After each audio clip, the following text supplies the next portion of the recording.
What secret made you think, should I call the cops? Story 1. When I was in undergrad, I played on a club sports team for one season. A core group of players lived in a communal house and had a big end-of-season party. I stopped by with some friends for drinks but left early. I liked playing, but I didn't know them all that well. The next week, I ran into one of the players in a cafeteria. He started telling me about the party, how I should have stayed. Then he pointed out a freshman girl sitting at one of the tables and said, "She got really drunk, and a bunch of us took turns with her." I felt sick. I don't remember what I said, but I walked away. I did tell some of my friends. We smoked a lot, drank a lot, and chased women, but that wasn't our mindset. They were just as angry as I was, and I never went back or spent time with that team again. The worst part wasn't even what they did. He wasn't confessing. He was bragging. That was disturbing. But the most awful part was that I didn't do anything. I didn't go to the police. I didn't try to get her help. I just walked away. And that's something I still regret. I should have done something, anything. Instead, I took the coward's way out. Story 2. Had a coworker come to the house, drink, smoking, and all that usual stuff. Then after everyone cleared out and it was just him and me, he got really weird. He gave me a hug and whispered in my ear, "I hope this doesn't change anything, man, but I need to let you know that I've killed 2 people." I thought he was joking, and when he left, I decided to search his name. Sure enough, he had gotten out of prison just 3 years earlier on murder charges. We're still cool to this day, and it seems like he's turned his life around and become a pretty decent family man.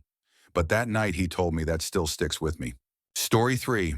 My grandfather was born in 1919, so for my whole life he was just the silly old guy who loved to make us laugh with jokes and stories from a different time. It wasn't until after he passed that I found out he was known as El Chino in his youth and had been the boss of the local zoot suit-wearing Pachucos. At his funeral, one of his lifelong friends told me about a time a known local troublemaker harmed a neighborhood girl. El Chino rounded up his boys and they beat that guy, badly breaking his arm before my grandfather stuck a gun in his mouth and told him to leave town that night and never come back. That's the kind of man your abuelo was. He never let anyone get away with anything on our side of the tracks. It was absolutely jarring to think of my grandfather that way. He came home after that and told my grandmother what he had done, and she was so afraid he'd end up in trouble that she took the gun and hid it.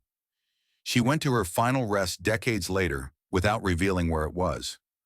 Weeks after my grandfather's funeral, we were emptying the house and turned up a revolver in a shoebox hidden in a crawl space, and the story I heard that day immediately came back to me. Story 4. I had a rough divorce. The kids were teenagers. My wife was very dramatic. It was a mess. The final straw in the marriage was my wife receiving a Facebook message from a stranger claiming they saw me embracing and having an affair with a woman who closely matched the description of one of my coworkers. A few years after the divorce, I started dating that same coworker after I had left the company. After a while, she invited me to move into her home, which I did. We started a business together, and she asked me to look up some purchase orders on her computer. I opened the laptop and Facebook was open to a profile I instantly recognized as that stranger. I was confused and brought the computer to her, asking how this person's profile could be logged in on her computer. She took the computer from me with a proud smile and said, "It's really easy to create a fake profile on Facebook," and winked at me while she took the computer into her office. I thought my chest was going to burst. This woman destroyed my family because she had a crush on me at work. To be fair, we were having issues, but breaking up the family was never discussed until my wife got that message. I moved out a few weeks later. Story 5. My best friend's dad died by suicide about 20 years ago after his wife left him. I wasn't there when the police found and removed the body, but I did help clean up the aftermath because no one tells you that the family's responsible for that, and cleanup crews are expensive, and helped prep the house for sale. My friend and his family went to therapy for a while and eventually moved across the country to be closer to his mom's friends, but we kept in touch. A few years ago, they temporarily moved back into the area before settling in a neighboring state, and I helped them with the move. My friend hadn't arrived yet, so it was just me helping, basically a second mom. When we stopped for lunch, she opened up to me. Her ex-husband had been extremely abusive, but was good at hiding it, and it took her over a decade to finally leave. The dad had purchased a shotgun, changed the beneficiaries on his life insurance, and even took out policies on his ex-wife, and their 3 kids, naming their aunt as the beneficiary on all of them. A few weeks later, he used the shotgun on himself. We think he had a last-minute change of heart about hurting the kids, but we'll never know. They're all grown now, some with families of their own, and they're happy with their lives. I don't think it would help to tell them any of this, and I have no intention of doing so. Their mom can, if she ever chooses to. Story 6. I worked in the bar industry for 3 years, and I've had several people spill out horrifying drunk confessions. You have to take them with a grain of salt because people lie all the time, especially in bars. But one confession really sticks with me. A man told a long and detailed story about being forced to murder his cousin. They were both members of a gang, and the cousin had stolen some money. The man, who was in his late 40s at the time he told me this, was clearly still haunted by it. He had been a teenager at the time, and the cousin he killed had always looked out for him and protected him. It sounded like he was his male role model or father figure. I still think about the night I had that conversation fairly often.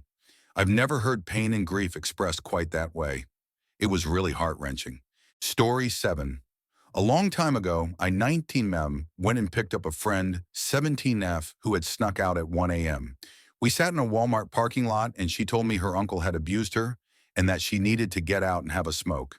So she smoked, and I awkwardly sat there and tried to be comforting and suggested some courses of action. She said it wasn't a big deal and that it had been going on for a decade or more. I don't recall exactly. I think she said since she was 4. Anyway, she wanted me to try a cigarette, so I did, coughed for like 10 minutes, and she laughed. So I guess it was worth it. Eventually, she asked that I take her home, and I did. I was a broke college kid living with his parents. I probably should have told someone, but she didn't want to rock the boat. Her little sister had a terminal condition, and getting taken into foster care wasn't an option. In her mind or words, sometimes life is just really difficult, and we can't always fix it. I had buried this memory for a while. I'm not sure I'm happy to have it back. Story 8. I had an ex-boyfriend tell me drunk in the parking lot of a bar after throwing up on my shoes that when he was 10 and his sister was 3, he had harmed her. He served jail time at 18 and said he needed to tell me before anyone else did. I was in complete shock and not sure what to do in that moment, so I did what I could. Later on, after I dumped him a week later for a lot of reasons, but that was the main one, he spread a smear campaign and told someone close to me that he had served his time and didn't need therapy or further help. This was after I had suggested it to him, and he told the same person, as well as my current partner, that my therapist feeds me delusions and that I live in a delusional world, which is why he won't go. For the record, it was a 2-week relationship. I have never regretted leaving and felt like I dodged not just a bullet, but an entire bomb that could have gone off at any second. Sure enough, all of this was on his public record, along with many other arrests for acts of violence, mostly against women, and later that year, he was arrested for a DUI involving alcohol and weed. To this day, I still can't look at him if we cross paths. Story 9. 2 things. One was a woman who was part of my friend group at the time. She got drunk one night and told me she had an 8-year-old son with severe Down syndrome.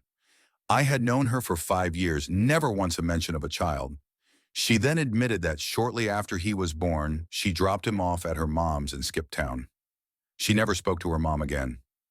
I told the group and they decided it wasn't a big deal. I'm no longer friends with them. The second thing is about a former roommate who ended up with 3 kids from 2 different women. One was his now ex-wife, and the other was a woman who chased him for 6 years for reasons I still don't understand. I ran into him at a bar one night, and he told me how he manages to skip out on child support payments by claiming he can't survive on his 30 hours a week at work. I also know he has 5 rental properties that he maintains, but they're technically under his parents' names, so the state can't count them toward his income. I called him out and left the bar. Story 10. A co-worker told me that when he was 7 or 8 years old, he was at his aunt's farm. He was playing with matches, lighting them, and throwing them into a bucket. Some hay caught fire and things got out of control really fast. He closed the barn doors and went outside. The adults came running when they realized what was happening. The horses inside the barn were making horrible noises. His father got the barn doors open, and horses with flaming manes came running out. A bunch of horses were killed and others had to be put down. His aunt knew he had been involved, but he insisted he didn't do anything. His aunt blamed him, but his father took his side and it caused a huge family rift. He said he had never told anyone, and that the memory of the horses and the loss of the barn was a regret he carried all his life. Story 11. I live in California, and in 2016 I used to take Ubers all the time to buy weed from one of the dispensaries before the fully legal ones existed. People tell you some wild things when A, they know they'll never see you again, and B, they find out you don't mind towing the legal line using loopholes to get something otherwise illegal. I would usually set the ride up to take me there and then back to my apartment, and most of the time, as soon as I got in the car, I'd tell them where we were going, just in case they weren't comfortable giving me a ride. None of them ever had an issue with it.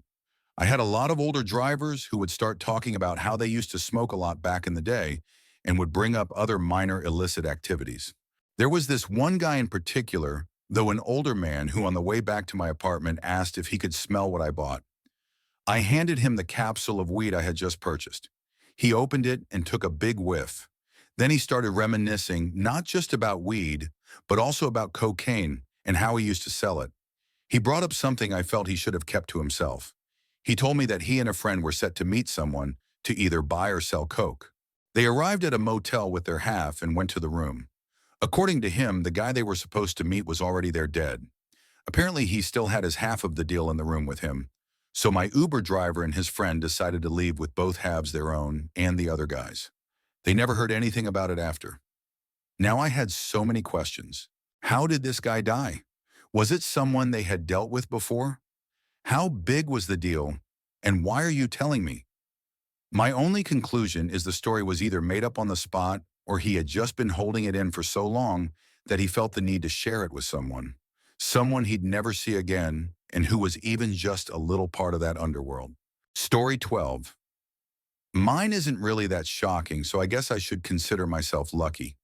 One of my first girlfriends confessed that she had never completed any formal schooling. She was homeschooled all her life and was even part of the graduation festivities for my high school class. She was very fun and personable. One day she said she had something to confess. Her mom simply filled out all the paperwork, copied test answers, and mailed them in. I'm not sure how all that works, but she said she never studied or took a real lesson. I still really liked her, but the more I got to know her, the lack of basic knowledge started to become more and more apparent. Her understanding of math and science was that of a small child. It was sad. Every once in a while, she'd say something so off that it would catch me off guard and have me rethinking my life. Story 13. I worked at Subway when I was 15, and I had a coworker named Michelle. Michelle was my dad's age, about 50. In fact, I later found out they graduated high school together. She was a bit socially oblivious, very loud, quite crass and very rude and condescending to me and the other teenage employees. I was the only opener in that age group, and because of that, she got to sleep in on weekends and tended to be a bit buddy-buddy with me on those days. Well, because at Subway mornings tended to be quite slow, and one day she started talking to me about her sons who were a bit older than me. She told me that her former husband was allergic to dander, but her sons really wanted a pet. They decided on a bearded dragon. They got their bearded dragon and were quite happy. His name was Skippy. Skippy liked to sit on the arm of the couch and watch TV with the boys after dinner, apparently. Well, one day her sons wanted to play outside with Skippy and decided to take him on the trampoline. Michelle, with this really odd, dead-eyed, almost gleeful tone, told me how she came home to Skippy exploded all over the trampoline. Story 14. In the 1970s, my 15 meters girlfriend, 15 feet, and I were very close. Adventurous, no boundaries, eager to try and do all the naive things kids do when exploring relationships. We became closer after our 16th birthdays, a present to each other, if you will.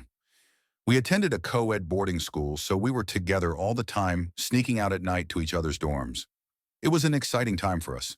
One afternoon, she casually told me about her uncle, whom she visited during holidays and had known for years. She was an only child adopted into the family. My dearest friend explained that her uncle was the only one who really loved her, and that she felt I was as loving as her uncle, so I was someone special to her as she was to me. She said they had discussed intimacy, but her uncle wanted her to lose her virginity to someone her age. The uncle passed away that same year. We went our separate ways after school, but stayed in touch. She became pregnant and was sent away to have the baby, a boy, who was adopted out immediately. she didn't think much of it. She had a tumultuous young adult life where no one understood her severe mood swings, and things would regularly spiral around her. In the late 1980s, she died in a car crash while trying to overtake a bus. As I've aged and become wiser, I now recognize the behaviors she had as those of someone groomed by an abusive adult. She identified attention and affection as something physical, which seemed to spark a need for physical contact. Possibly dealing with bipolar disorder, I appeared to be a rare, stabilizing presence. And her parents always greeted me warmly. Her life was destroyed by the selfishness of someone who should have protected her. After 50 years, I still wonder if things could have been better for her. Story 15. Okay, so this is a lot, so I apologize in advance. When I was in my early 20s and living in Houston, I was heavily addicted to cocaine. To pay for it, I would go to script doctors and sell the pills they prescribed. When Hurricane Katrina hit, Houston was flooded with refugees from Louisiana, and there was one particular apartment complex that seemed to be almost entirely filled with New Orleans gang members and street workers. I would say roughly 70% of the people living there sold crack or powder cocaine, so I got to know quite a few of them and would either sell or trade my pills for their coke. All the people there scared the life out of me. It was a simple process.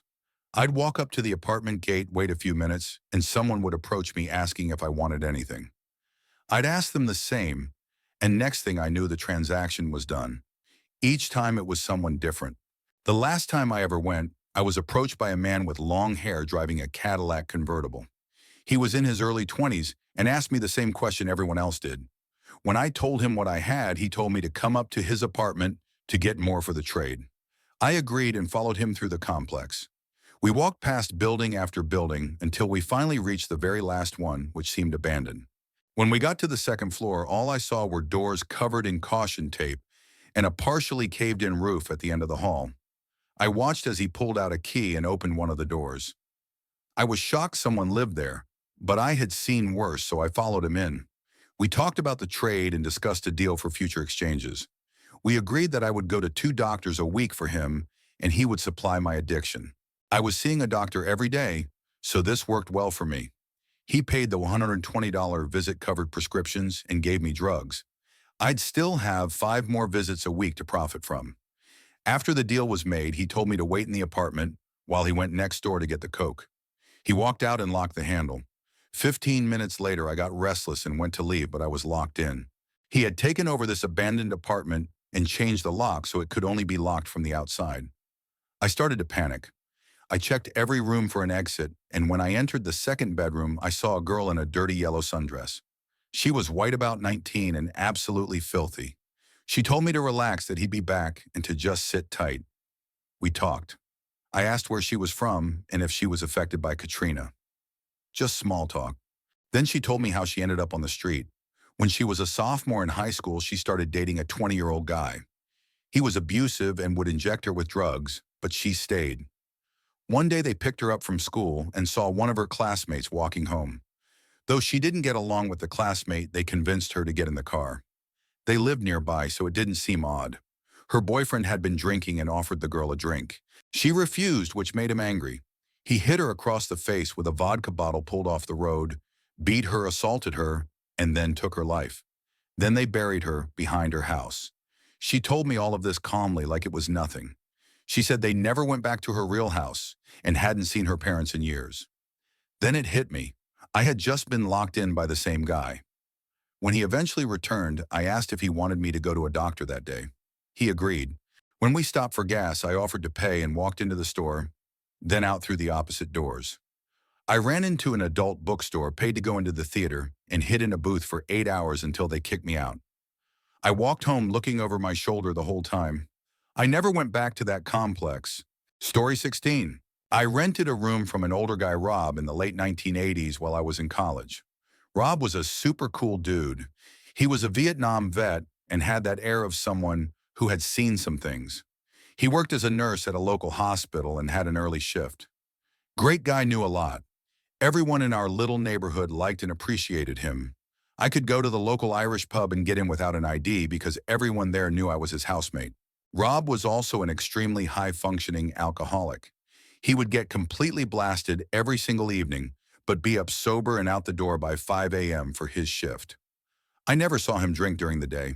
At the end of the school year, I had just finished all my finals and papers and was preparing for a study year abroad. That evening, Rob asked if I wanted to celebrate with him. We started with a bottle of Jameson that was about 3/4 full. A few drinks and Rob started to show his drunk side. In the year I lived with him, he never spoke about Vietnam, and I knew better than to ask. But that night he asked if I wanted to know what he did there. I had always assumed he was a medic or just a regular GI who went through the usual horrors. Turns out he had been part of the Phoenix program, basically sent into North Vietnam on CIA assassination missions. He was a sniper.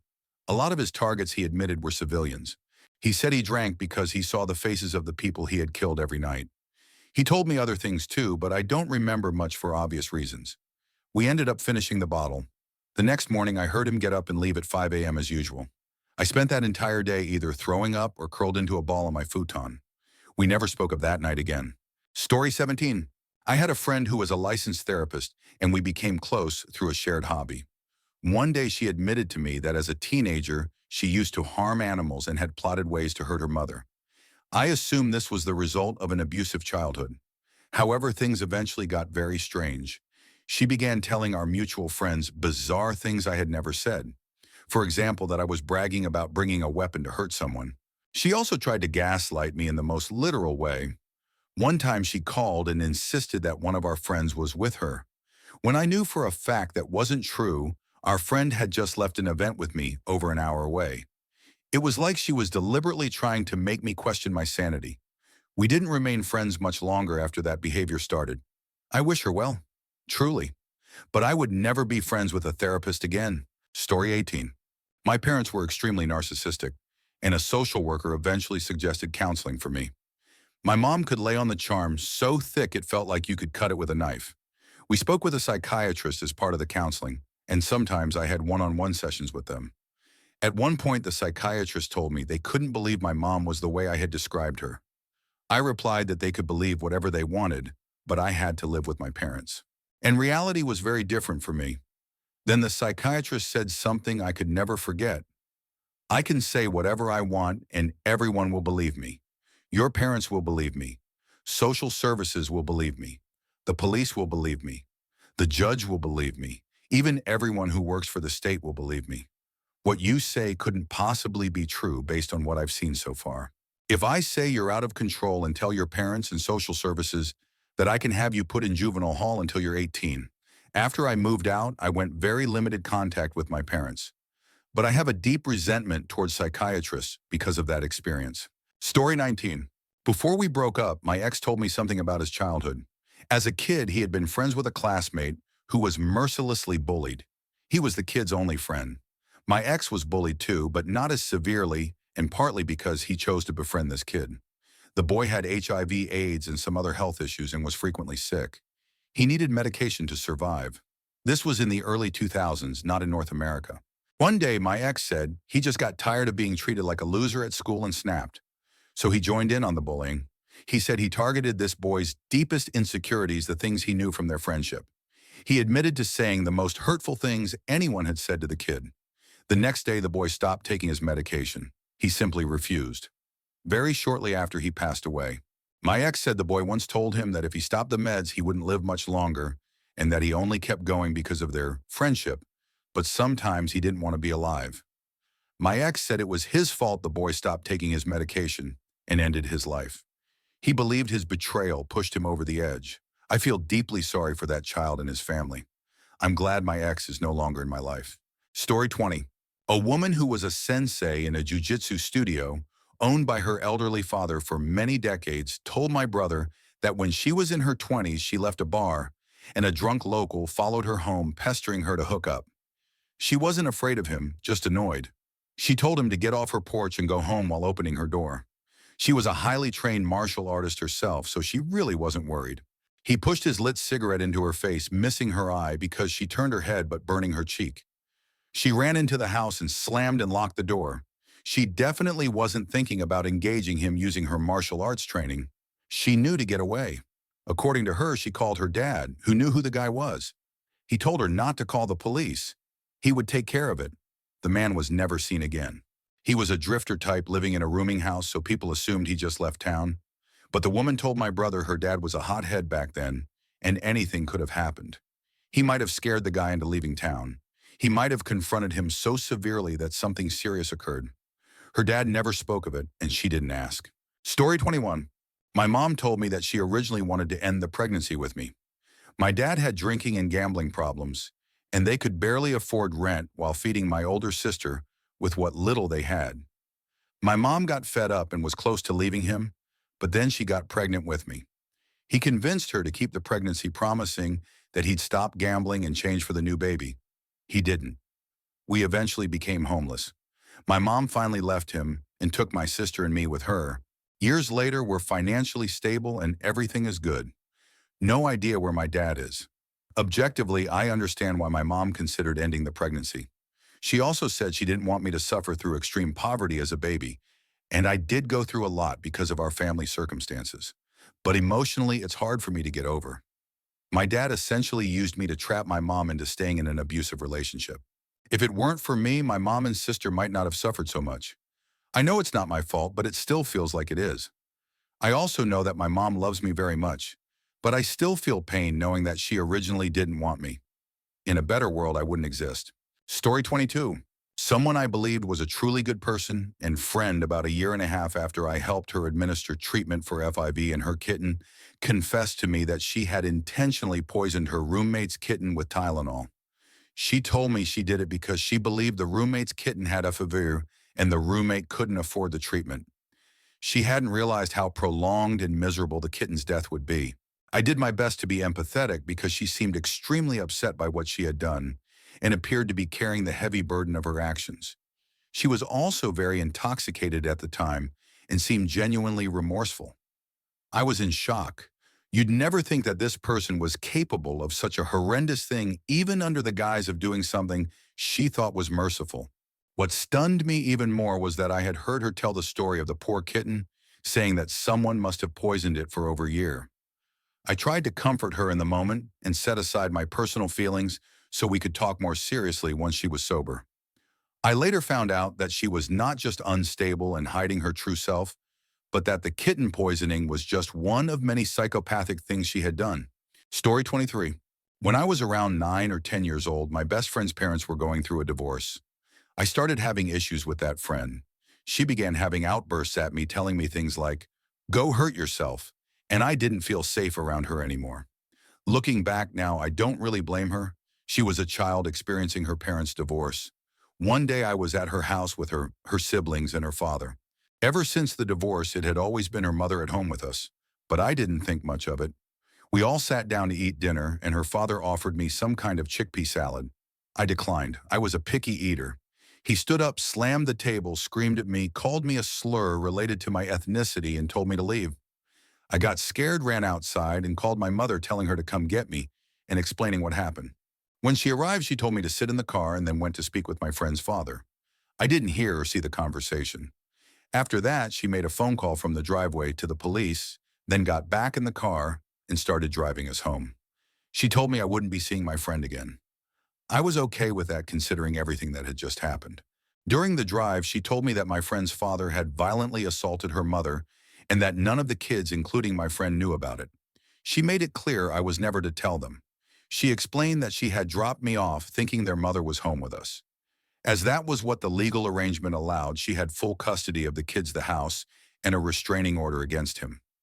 My mom had no idea how or why he was there or where their mother was. She dropped me off at home and disappeared for the night. I never asked her what happened or where my friend's mom had been, but the next day at school, her mother was there dropping her off and picking her up, so I knew things must have been resolved. I never told my best friend what I knew. I don't even know if she ever found out. We went through middle school and graduated high school without ever speaking again. There was always this quiet, "I hope you're doing well" energy when we locked eyes, but nothing more than a smile and a wave. I still check her socials sometimes just to make sure she's happy. Story 24. My ex-husband had a new and seemingly random coworker who died from an overdose when we were still married. He was really sensitive about the whole thing, even though they weren't close and barely knew each other. Fast forward several years. We're long divorced at this point, primarily because of my ex's substance use. I had always known him to be an alcoholic with a weed problem, but I was fully confident that he didn't touch any other drugs. I had no reason to doubt that, and the idea of anything harder freaked him out because of some family history. Well, lo and behold, he goes through a breakup and starts saying he wishes he had died at different points in his life, and then I find out why he was so touchy about that guy. Turns out my ex had gone in on pills with that coworker, and the coworker died because he took my ex's share instead of his own. It ended up being a dangerous dose, so I could have been widowed at 21 and completely blindsided. My ex claimed he told me about it when it happened, but no, he absolutely did not. We don't talk anymore for reasons that are unrelated and somewhat unknown to me, but this incident is the reason I'm completely okay with that. Story 25. I was 16 at the time, major pothead, just vibing. Down the road, I had a group of friends. One was a girl C, another girl D, and a boy K. D and K were twins, and K was also openly gay. One day, we all decided to get together to smoke some pot down by the creek. We were all having a blast, and I was showing them how to hit my pipe for maximum effect. To be fair, that thing was a beast. After we were done, we went to the twins' house in hopes of smoking more. D went inside, and C was a lightweight. She was just sitting there giggling and melted into her chair, completely oblivious to the world. So Kay and I were talking about random stuff, and then he told me that when he went to sleepovers at his friends' houses while they slept, he would take pictures of them. He had a folder in his My Eyes Only section on Snapchat where he kept the photos. At that moment, I was so stoned that all I could do was stare at him and ask if he was serious. He said yes. I didn't want to look at the folder, but was offered to. I started freaking out internally, but I had to play it cool because I was far from home, and honestly, I was scared. D came back outside, and I told both of them that I was going to take C home so she could get some rest. Kay offered to come over and hang out at my place around 3 a.m., but I politely declined and said I'd be asleep. Then we left. On the way to C's house, I told her what Kay had told me. She couldn't contain herself. She just laughed and said, "That's so like him." So I dropped it. I asked her the next day if she remembered our conversation. She didn't. I got home and just sat there. I had no one to go to. My home life was in the same ballpark as the kind of messed up stuff I had just heard, so I kept telling myself I must have misheard him for years. I don't have contact with any of them anymore, but I hope Kay has changed as a person. Story 26. I ended a lifelong friendship with someone over this. She confessed that she was having a guy she was hooking up with pay all of her bills. The guy was doing delivery driving for 5 to 6 hours a day on top of working overtime at a physically demanding job. He was making major sacrifices thinking they were exclusive and that she was trying to find a job. In reality, she was actively turning down job leads and secretly dating other guys. She also brutally mocked the guy who was covering all her expenses during her confession.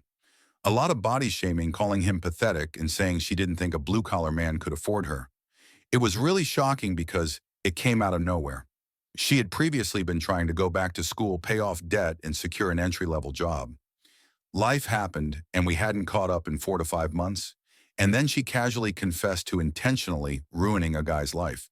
I tried to get in touch with him, but I couldn't find him on any social media. Story 27.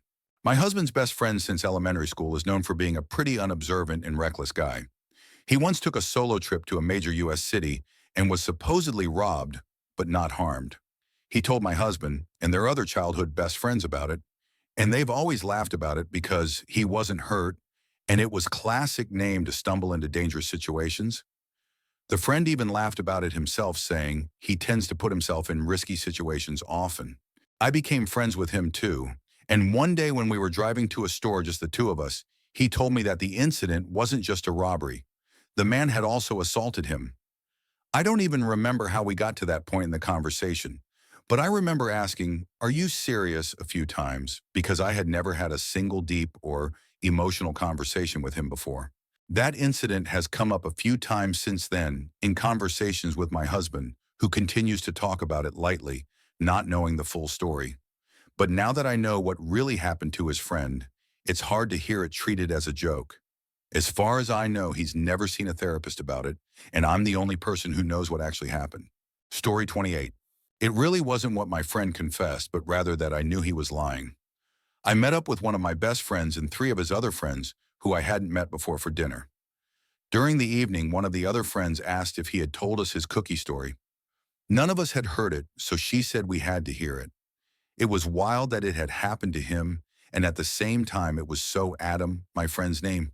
So he started telling the story, getting into all the details and delivering it with the charm he's known for. But about a minute in, I felt like it sounded familiar. At first I thought maybe he had told me before, but then it hit me. I had heard it around 12 years ago at a church youth group conference. It was the exact same story the main speaker had told as part of his lesson with a moral. When I realized my friend was lying about it happening to him, I lost all respect for him. It became hard to believe anything he said after that. Over time, whenever we would hang out or talk, things just started feeling off. Eventually, we drifted apart. I sometimes wonder what other things in our long friendship he made up or exaggerated. Story 29. Someone once told me they had punched their wife in the stomach while she was pregnant decades ago.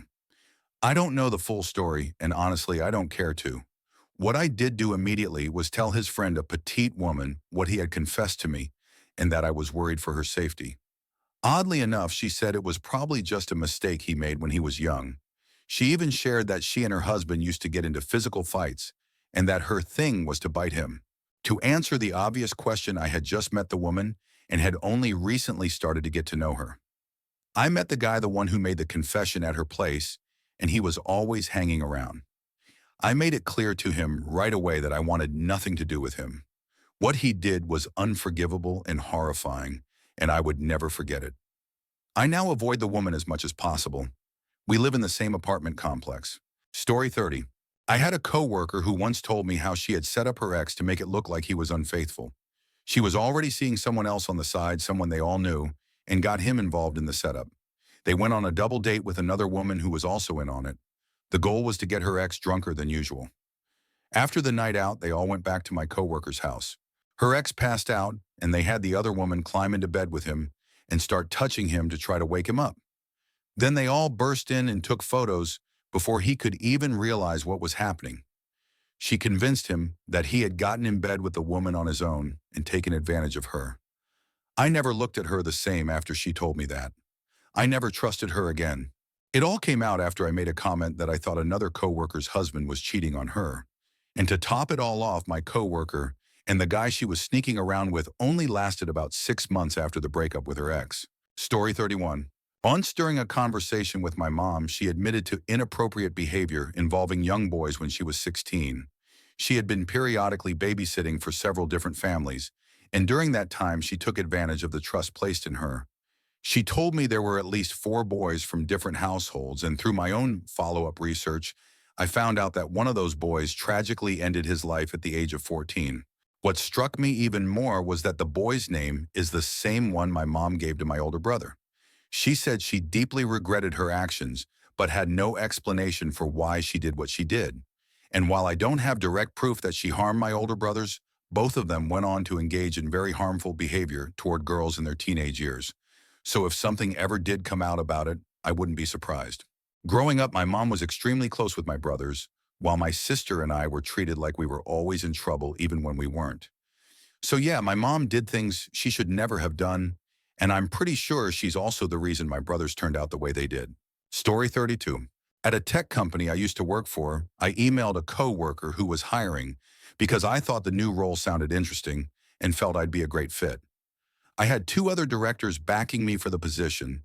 I simply said I wanted to talk and learn more about the opportunity. We met in a conference room, but he intentionally twisted everything I said and made the whole conversation uncomfortable. On my way out, I bumped into his superior.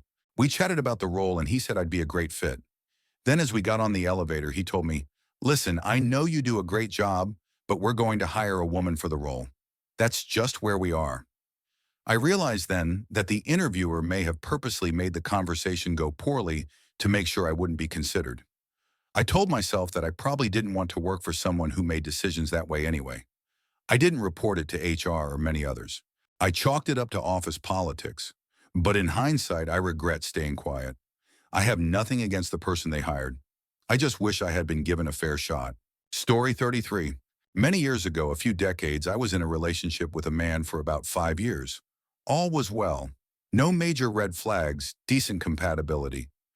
I'm not sure how it came up, but one day he told me rather nonchalantly that when he was a young boy back in his country, a stray dog had given birth to a litter of puppies. All of them were stillborn. He decided to take a machete and cut off the paws of each puppy before disposing of them. I was shocked and sickened beyond belief.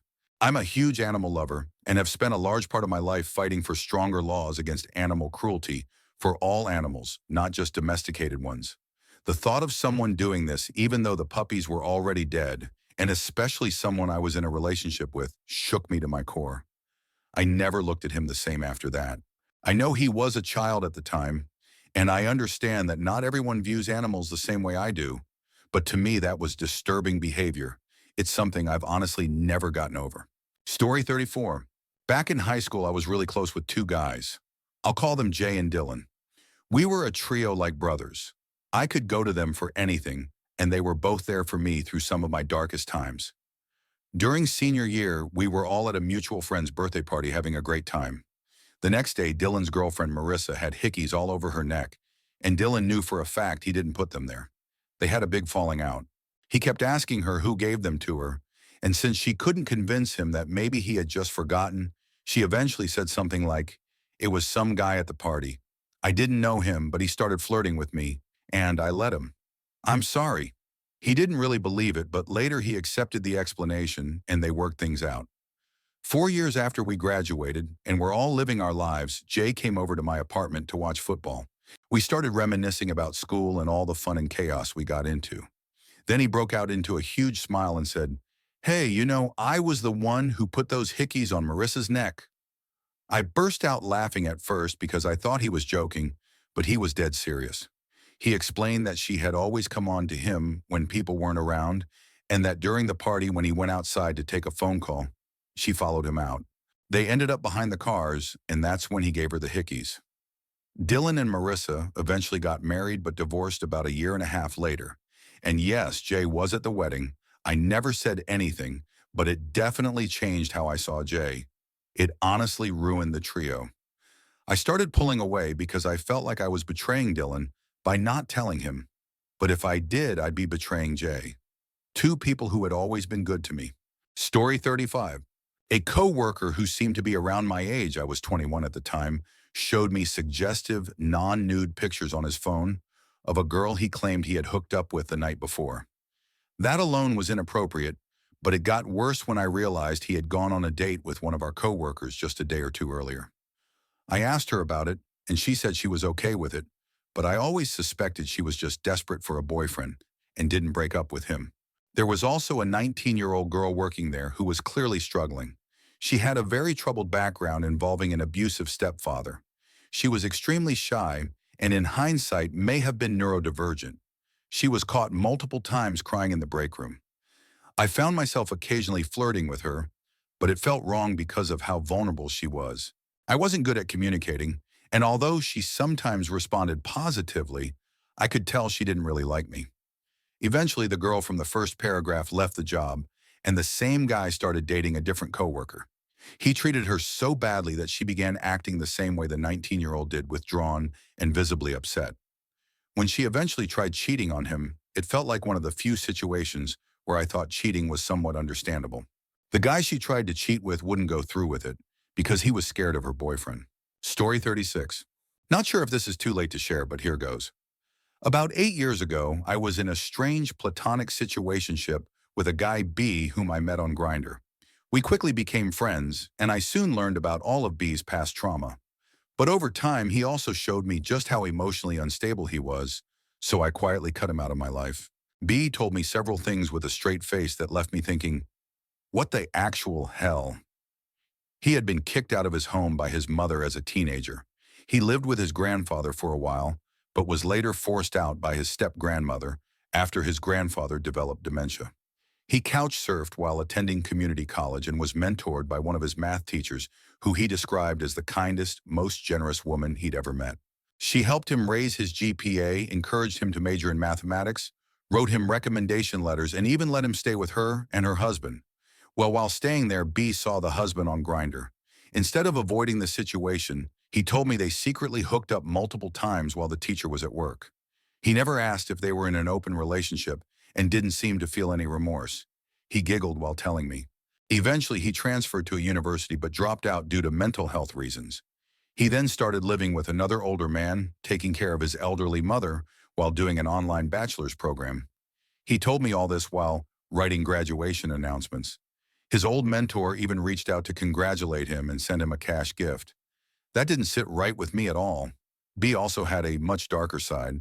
He told me he had once been accused of inappropriate behavior involving a relative. He claimed he nearly choked out an older man while working with dementia patients.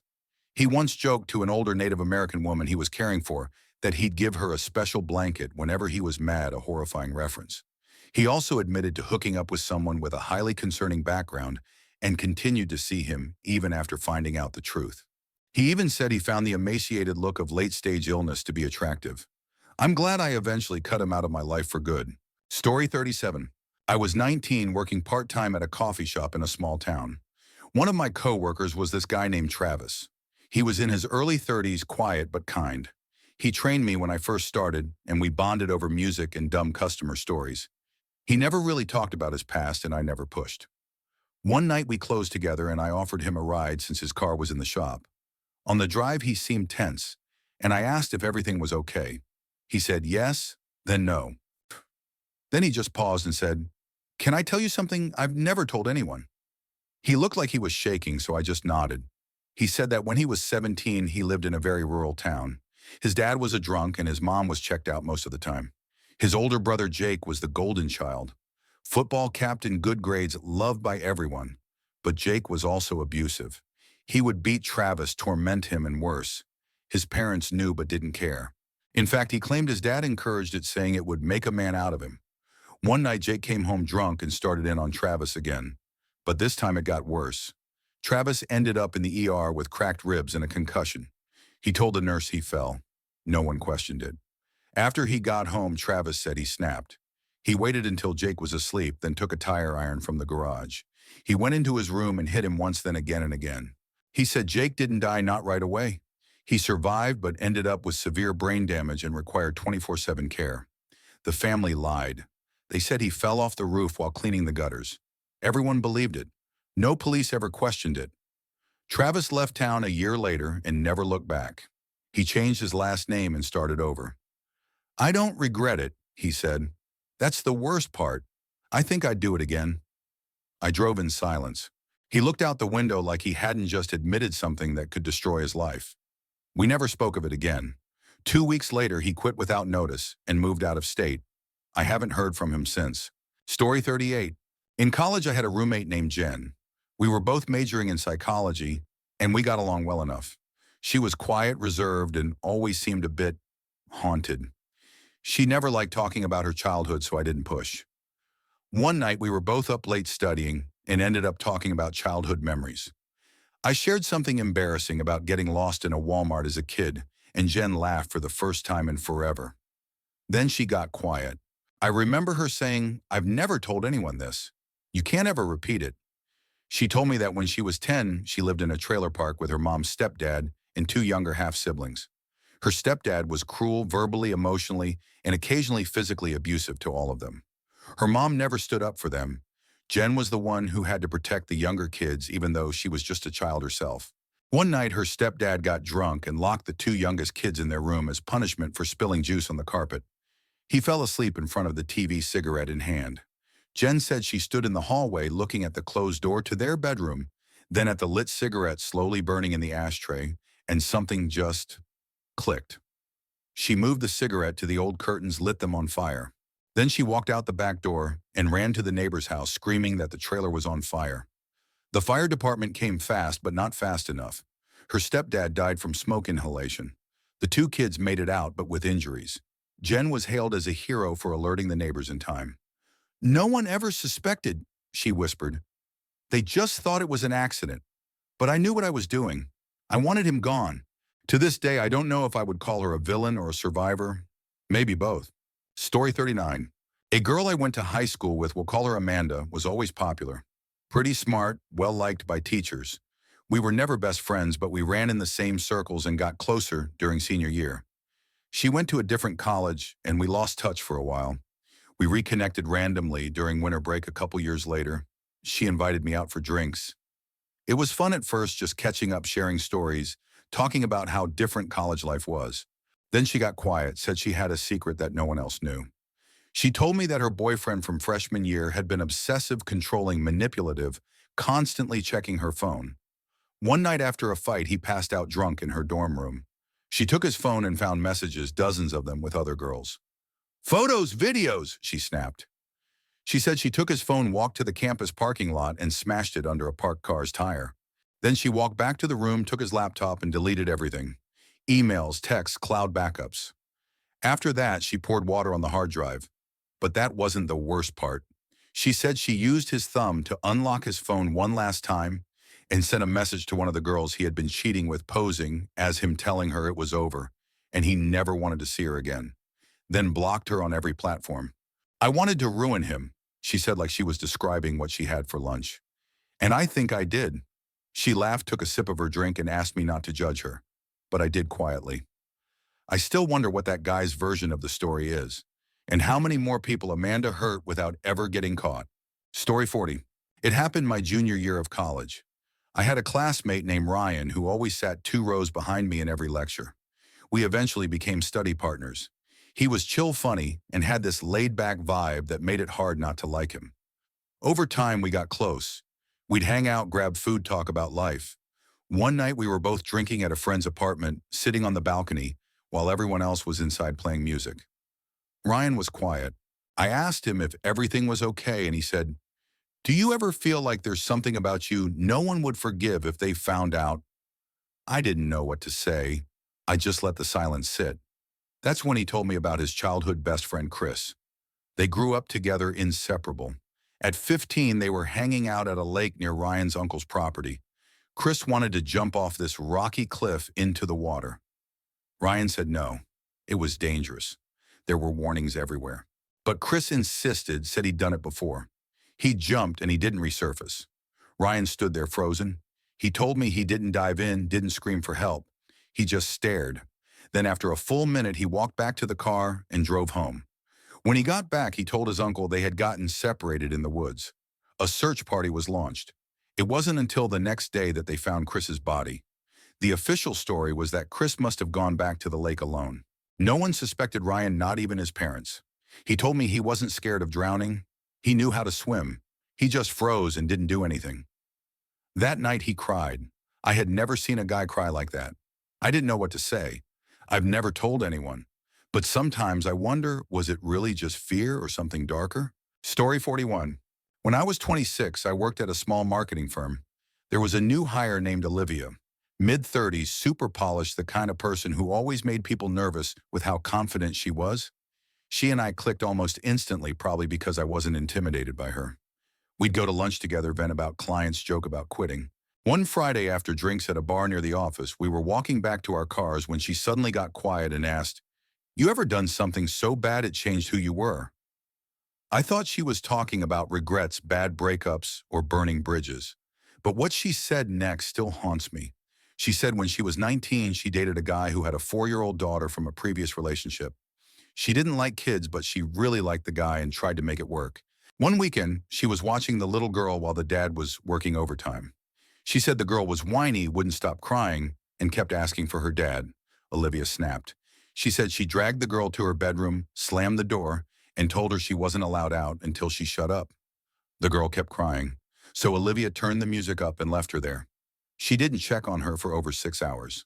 When she finally did, the little girl had peed herself and was curled up in the corner, shivering and terrified.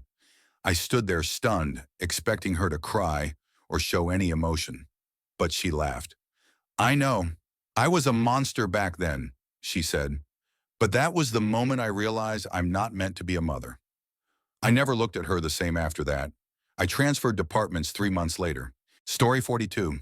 This one still makes me question whether I should have gone to the police.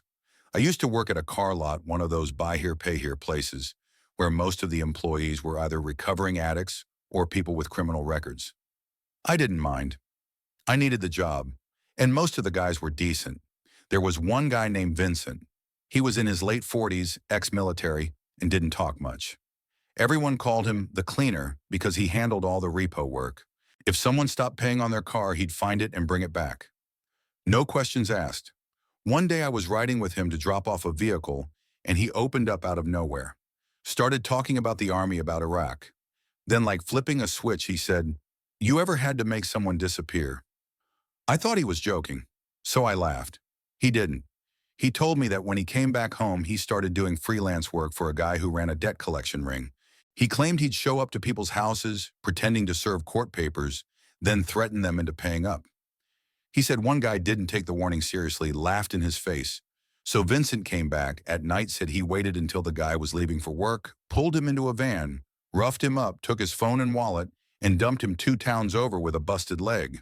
Said the guy moved out of state 2 weeks later. "That's what we meant by disappear," he said. "Not dead, just gone." Then he looked me in the eye and said, "I don't do that anymore, but I remember how." I never asked questions again. I quit a month later. Story 43. When I was in my early 20s, I worked as a delivery driver for a construction supply company. I got partnered on routes with an older guy named Joe. He was maybe in his late 50s, a bit gruff, smoked constantly, but had a dry sense of humor that grew on you. After a few weeks of working together, we started talking about deeper stuff. Life regrets, past mistakes. One day we were driving a long route, and Joe started telling me about growing up in rural Louisiana. He had a brother who was a real piece of work, as he put it. This brother, Ben, was violent, a petty criminal, and a known abuser, even to his own family. Joe said everyone knew what Ben was doing, but no one stopped him because they were scared. Then Joe got quiet and said, "You know, sometimes evil solves itself." I asked what he meant, and that's when he told me. He said one night Ben came home drunk and started threatening their mom. Joe, who was 17 at the time, waited until Ben passed out, then pulled his truck up behind the house. He took a rope, tied it to the tow hitch, and looped the other end around a huge section of their rotting back porch. Then he started driving. The porch gave way and collapsed right on top of Ben, who was sleeping on the couch just inside.